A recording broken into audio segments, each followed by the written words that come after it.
యొక్క శుభాకాంక్షలు. గుడికి వెళ్ళారా? అందరూ శ్రీ సీతారామచంద్రమూర్తుల వారి కళ్యాణం చూసారా? ఇప్పుడైతే మనం శ్రీరామనవమి యొక్క విశిష్టతను తెలుసుకుందాం. రఘువంశ తిలకుడు దశరథ మహారాజు యొక్క జ్యేష్ఠ పుత్రుడు అయిన శ్రీరామచంద్రుడు, మిథిలానగర యువరాణి జనకుని యొక్క జ్యేష్ఠ పుత్రిక అయిన సీతమ్మ తల్లి లోక కళ్యాణార్థమై వివాహమాడిన మహోత్తరమైన రోజును మనము శ్రీరామనవమిగా జరుపుకుంటున్నాము. నిజానికి మనం మాట్లాడితే గనక శ్రీరామచంద్రుని దేవునిగా పూజించినప్పటికీ నేటికి చాలామందికి రామయ్య తండ్రి మీద అనేక సందేహాలు ఉంటాయి. ఒక నిందను శ్రీరామచంద్రునిపై వేశారు. అదేంటంటే కేవలం ఒక చాకలివాడు నీ భార్య శీలవతి కాదు అని అన్నాడని ఇద్దరు పిల్లలతో గర్భవతి అయిన సీతామాతను అర్ధరాత్రి పూట రామచంద్రుడు అడవిలో వదిలేశాడు, లక్ష్మణుడితో అడవిలో వదిలింప చేశాడు అనే నింద రామచంద్రునిపై వేయబడింది. ఈ వీడియో గనక మీరు చివరి వరకు చూసినట్లయితే ఈ నింద అబద్ధమని, దీనికి సమాధానం ఏమిటనేది ఖచ్చితంగా తెలుసుకోగలుగుతారు. ఇంకా మిమ్మల్ని భవిష్యత్తులో ఏ అన్య మతస్థుడైనా, నాస్తికుడైనా, మీ పిల్లలైనా ఈ విషయంపై మిమ్మల్ని ఎవరైనా ప్రశ్నిస్తే మీరు బల్లగుద్ది సమాధానం చెప్పగలుగుతారు. అలా చెప్పాలంటే మీరు ముందు ఈ వీడియోని పూర్తిగా చివరి వరకు చూడండి. ఇలాంటి సందేహాలకి ముఖ్య కారణం రామాయణాన్ని ప్రతి ఒక్కరూ పూర్తిగా చదవకపోవడం. వాల్మీకి మహర్షి రాసిన రామాయణాన్ని పూర్తిగా ఎవరు చదవకుండా మరలా ఈ కల్పితమైన సినిమాలను ఆ కల్పిత కథలనే నిజమైన కథలుగా భావించి ఉంచడం వల్ల ఈ సందేహాలన్నీ కలిగాయి. ఇందులో మనకి కొన్ని ఇంపార్టెంట్ పాయింట్స్ ఉన్నాయి. మొదటిది భృగు మహర్షి యొక్క శాపం. ఆనాటి కాలంలో అనగా త్రేతాయుగం కన్నా ముందు కృతయుగంలో భృగు మహర్షి ఎంతో తపశ్శీలన కలిగిన వ్యక్తి. ఆయన భార్య ఒకానొక సమయమున గర్భం దాల్చింది. అయితే ఆ సమయమున ఒక రాత్రిపూట కొంతమంది రాక్షసులు ఆ తల్లి దగ్గరికి వెళ్ళి, మాత, మేము ప్రాణ భయంతో అల్లాడిపోతున్నాము, ఈ రాత్రికి తమరి ఆశ్రమంలో మాకు ఆశ్రయం కావాలి అని కోరగా, ఆ తల్లి, ఋషి యొక్క భార్య అందరికీ తల్లితో సమానం కాబట్టి, సరే నాయన, నేను ఈ రాత్రికి మీకు ఇక్కడ ఆశ్రయం ఇస్తాను, వెళ్ళండి అని చెప్తుంది. అయితే కొద్దిసేపటికి శ్రీ మహావిష్ణువు శంకు చక్ర గదాధారి అయి ఎంతో క్రోధంతో వచ్చి మాతని అడుగుతారనమాట. మాత, మీరు ఎవరికైతే ఆశ్రయం ఇచ్చారో వారు క్రూరాతి క్రూరమైన రాక్షసులు. మునులు చేసే యాగాలని వారు జరగనివ్వడం లేదు, రాజులు చేసే యాగాలని వారు జరగనివ్వడం లేదు, లోక కళ్యాణార్థమై చేసే తపస్సులను వారు అడ్డుకుంటున్నారు. ఇటువంటి రాక్షసుల్ని చంపడమే పరిష్కారం, మీరెందుకు వారికి ఆశ్రయం ఇచ్చారు అని ప్రశ్నించగా, ఆ తల్లి, స్వామి, నేను వారు అడిగిన వెంటనే ఆశ్రయం ఇచ్చాను, నేను నా మాట తప్పను, వారిని బయటికి తీసుకురాలేను అని చెప్తుంది. ఇంకా శ్రీ మహావిష్ణువు చేసేదేమీ లేక ఆ మాత శిరస్సును ఖండించేసి రాక్షసులు అదమరించి వెళ్ళిపోతారు. కొద్ది సమయానికి భృగు మహర్షి వచ్చి గర్భంతో ఉన్న తన భార్య శిరస్సు శరీరం వేరు కావడం చూసి ఎంతో మనస్తాపం చెంది శ్రీ మహావిష్ణువుకి ఈ విధంగా శాపం ఇస్తారనమాట. తత్ర పత్నీ వియోగం త్వం బ్రాహుసుసే బహువార్షికం. మరలా చదువుతున్నాను. తత్ర పత్నీ వియోగం త్వం బ్రాహుసుసే బహువార్షికం.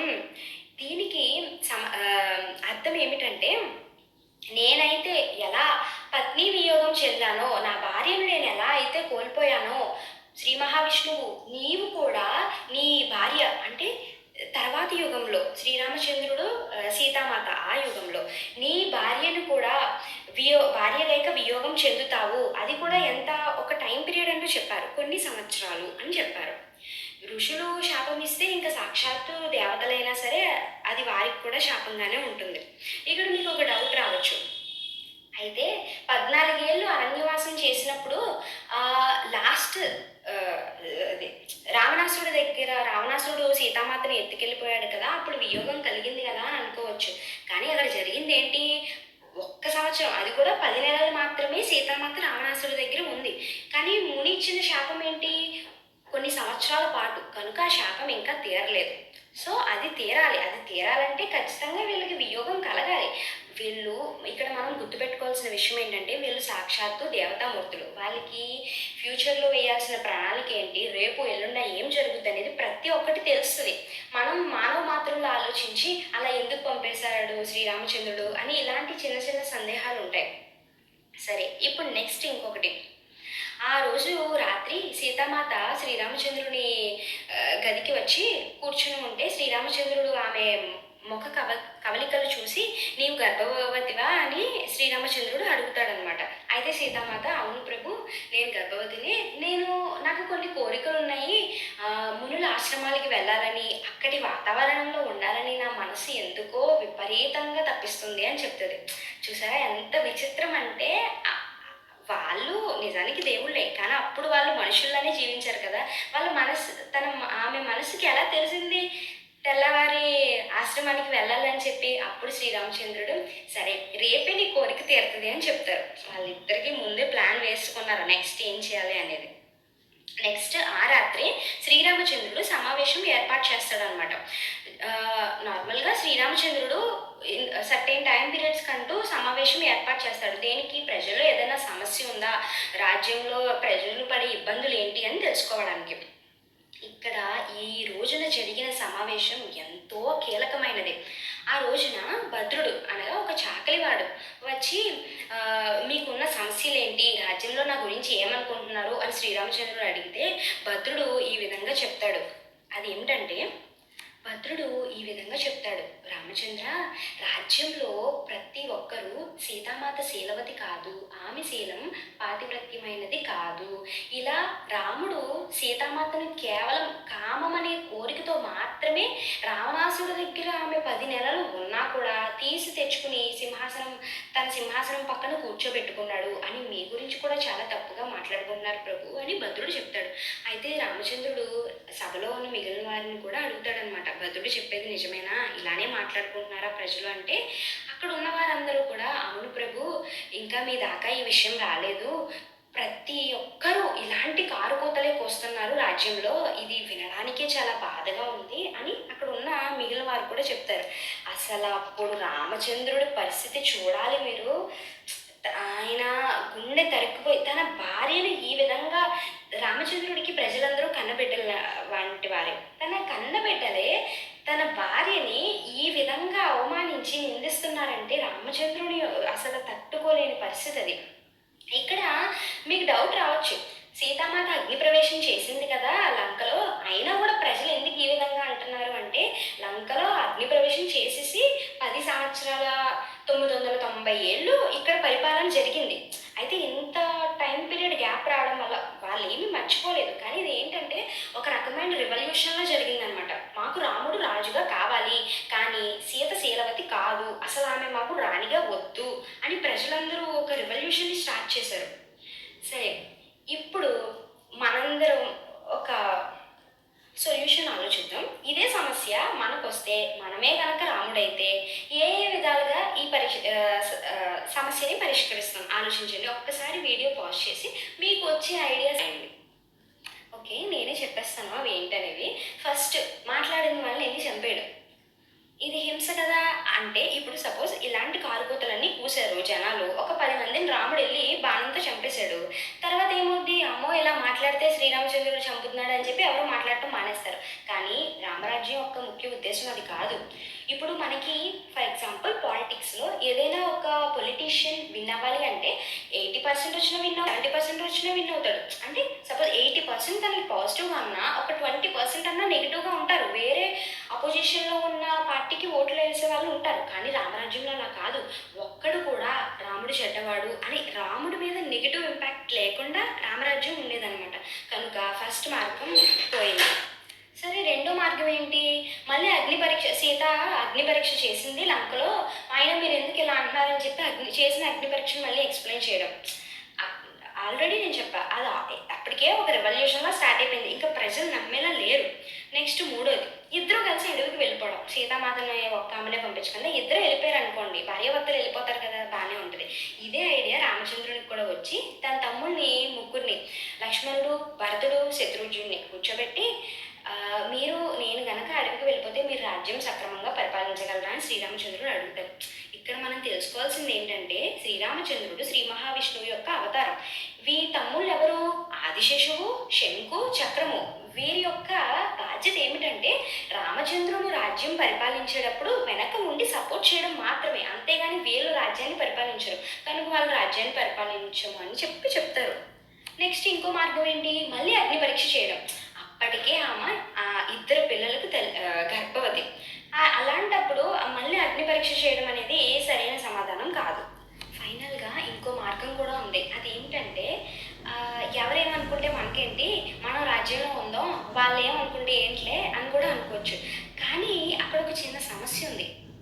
ఇప్పుడు ఒక తల్లి గర్భవతి అయితే కనుక తన ఆలోచనలు ప్రతిదీ తన బిడ్డపై కూడా ప్రభావం చూపుతాయి. ఇప్పుడు రాజ్యంలో ఎక్కడో కారుకూతలు కోస్తున్నారు.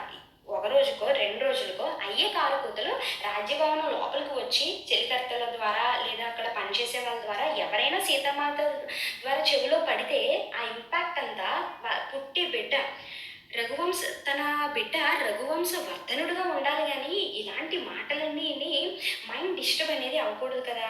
అందుకని శ్రీరామచంద్రుడు ఈ డెసిషన్ తీసుకుంటారు. ఇంకొకటి, ఆయన ఒకటే ఆలోచిస్తారు, తను అర్ధరాత్రి పంపించడానికి గల కారణం ఏంటంటే సీతామాతను జానకి, నిన్ను నేను రాజ్య ప్రజలు ఇలా అన్నారని అడవికి పంపుతున్నాను అనే మాట కనుక శ్రీరామచంద్రుని నోటి నుంచి వచ్చిన మాట సీతామాత చెవున పడితే ఆ తల్లి ఆ దుఃఖాన్ని తట్టుకోలేదు. పైగా సాక్షాత్తు లక్ష్మీదేవి స్వరూపం కాబట్టి ఆమె గనక ఒక్క శాపం ఇస్తే రాజ్య ప్రజలు అల్లకల్లోలమైపోతారు, ఎందుకు పనికి రాకుండా కొట్టుకుపోతారు. ఇప్పుడు ఇక్కడ ప్రాబ్లం ఏంటంటే ఆమె శాపం ఇచ్చిందే అనుకోండి, అలా అన్న వాళ్ళందరూ నాశనం అయిపోతారు. ఇక్కడ మళ్ళీ సమస్య శ్రీరామచంద్రుడికే, తన ప్రజలే కదా, తన ప్రజలు బిడ్డల వంటి వారే కదా, తన ప్రజలకి ఏదన్నా కష్టం వస్తే మళ్ళీ శ్రీరామచంద్రునికే బాధ. అందుకే సీతామాతకి ఆ మాట వినపడకుండా లక్ష్మణుడితో వాల్మీకి మహర్షి యొక్క ఆశ్రమంలో దింపమని చెప్తాడు.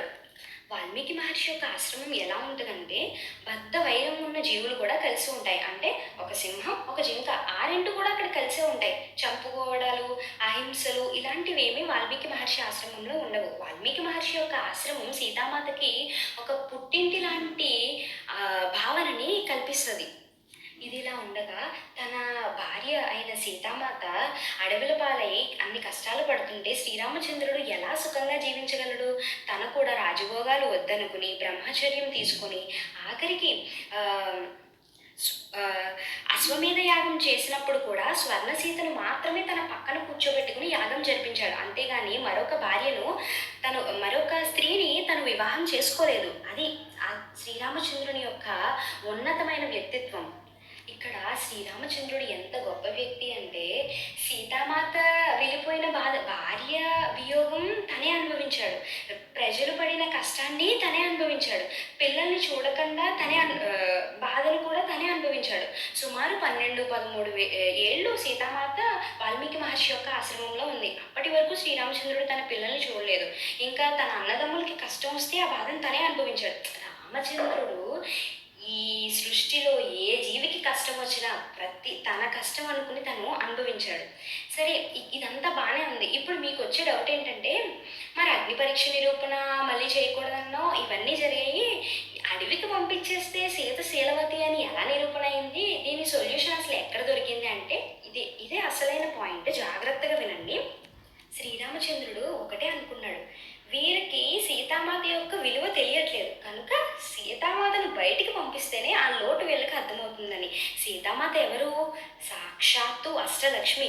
ఇక్కడ రాజ్య ప్రజలు ఏం కోల్పోయారంటే అష్టలక్ష్మి అయిన అమ్మవారిని బయటికి పంపి అష్ట కష్టాలు అనుభవించారు. ఆ 12-13 ఏళ్ళు రాజ్యంలో డబ్బు సరిగ్గా లేక, తిండి సరిగ్గా లేక, కట్టుకోవడానికి గుడ్డ సరిగ్గా లేక, లక్ష్మి ఉంటేనే ఆ ఇంట్లో సంపద ఉంటుంది. సాక్షాత్తు లక్ష్మీమాతే రాజ్యాన్ని వదిలేసి వెళ్ళిపోతే ఇంకా అక్కడ సంపద ఏముంటుంది? అది వాళ్ళు అనుభవించిన కష్టం అనేది ఆనాడు తెలిసింది. ఆ తర్వాత కొంతకాలానికి వాల్మీకి మహర్షి సీతామాతను రాజ్యానికి తీసుకువస్తారనమాట. అయితే అప్పుడు ప్రజలందరూ సీతమ్మ నువ్వు ధన్యురాలివి, మేము చేసింది తప్పు, మమ్మల్ని మన్నించు అని అడగడానికి కూడా మాకు అవకాశం లేదు అని చెప్పి సీతామాత యొక్క కాళ్ళ మీద పడతారు. అప్పుడు వాళ్ళు రియలైజ్ అవుతారనమాట, ఇది మేము చేసిన తప్పు, మాతని కోల్పోయి ఇంతకాలం ఇన్ని బాధలు పడ్డాము. అప్పుడు సీతామాత వారిని క్షమించి ఇంకా ఆమె అవతారం చాలించడానికి నిర్ణయించుకుంటారు. ఇక్కడ ముందు సీతామాత ఎందుకు అవతారం చాలించారంటే, ప్రతి స్త్రీ కూడా సుమంగలిగానే అంటే భర్త బ్రతికుండగానే తన అవతారణ మరణించాలని కోరుకుంటుంది. అందుకని తన తల్లి అయిన భూదేవితో ఈ విధంగా అంటుంది, నేనే శీలవతిని అయితే రామునిపై తప్ప మరి ఏ ఇతర పురుషునిపై నాకు వ్యామోహం లేకపోతే నన్ను తీసుకువెళ్ళిపో తల్లి అని భూమాతని కోరుకుంటుంది. వెంటనే ఆమె తల్లి అయిన భూమాతకు వచ్చి సీతామాతను భూగర్భంలో కలుపుకుంటుంది. ఇప్పుడు చెప్పండి, ఇంత స్టోరీ విన్న తర్వాత మనం బాధపడాల్సిన విషయం కానీ, రాముని తిట్టుకోవాల్సిన విషయం కానీ, రామునిపై ఉన్న సందేహం కానీ అసలు ఏమన్నా ఉందా? రామచంద్రుడు ఎంత గొప్పవాడో అర్థమైందా?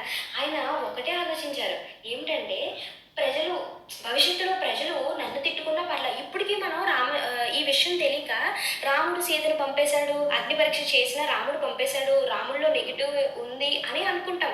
కానీ సీత శీలవతి కాదు అని ఏ ఒక్కడు అన్నడు. ఇన్ని లక్షల సంవత్సరాలు అయినప్పటికీ ఇప్పటికీ సీతామాత వ్రత అని అంటారు కానీ ఆమె శీలవతి కాదు అని ఏ ఒక్కడు అనడు. అది శ్రీరామచంద్రుడు ఒక కవచ గోడల సీతామాతకు ఇచ్చిన రక్షణ అది. ఇంకొక విషయం ఏంటంటే మనందరం తెలుసుకోవాల్సింది, సివివి గారు ఒకటి చెప్పారనమాట, open I the book is always open. ఇక్కడ రామాయణం ఎప్పుడు తెరిచే ఉంటుంది, మనం కళ్ళు తెరిచి చదవాలి. అంతేగాని ఏ చిన్న చిన్న మూవీస్ సినిమాల్లో జరిగిన కల్పిత కథలు చూసి రాముడు అలాంటి వాడు ఇలాంటి వాడు అని అనుకోకూడదు. ఇప్పుడు ఇదంతా విన్న తర్వాత మీకంటూ ఒక క్లారిటీ వచ్చింది కదా, మిమ్మల్ని ఇప్పుడు ఎవరైనా సరే ఈ సందేహం మీద ఏదన్నా ప్రశ్న అడిగితే చెప్పగలరా లేదా? అది అంతే. ఈ కార్యక్రమాన్ని ఇక్కడితో ముగిద్దాం. మరి యొక్క కొత్త కార్యక్రమంతో మళ్ళీ నెక్స్ట్ వీడియోని ప్రారంభిద్దాం. అంతవరకు సెలవు. జై శ్రీరామ్.